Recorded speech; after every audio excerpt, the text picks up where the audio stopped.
오, 한 번에 끝났어. 이게 혈증이 발생한 지 얼마 되지 않은 경우는 다시 할게요.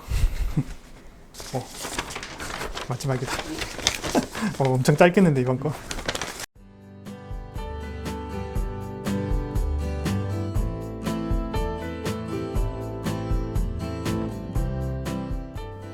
안녕하세요.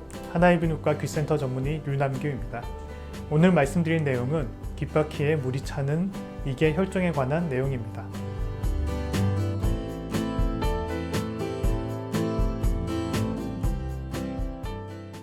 귓바퀴가 심하게 아프진 않은데 뭔가 만져지거나 귓바퀴가 부은 것 같아서 병원에 오시는 분들이 종종 있습니다.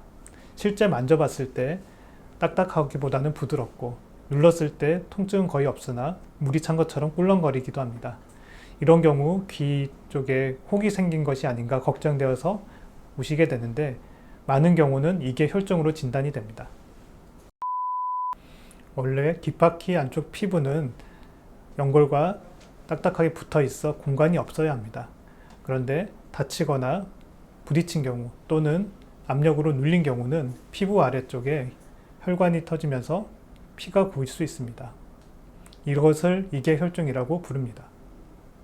많은 경우는 최근 다치거나 눌린 기억이 있지만 우연히 발견되는 경우도 있습니다. 대부분 증상과 직접 만져보면 진단이 되는 경우가 대부분이지만 애매한 경우 초음파나 CT 등의 영상 장비의 도움을 받기도 합니다. 대부분은 진행되진 않지만 오래 만성화되어서 방치된 경우 귀의 모양이 변형되기도 합니다. 레슬링 선수나 격투기 선수 같이 자주 귀 쪽에 압력을 받는 경우가 이게 혈증이 만성화된 것으로 생각하시면 됩니다.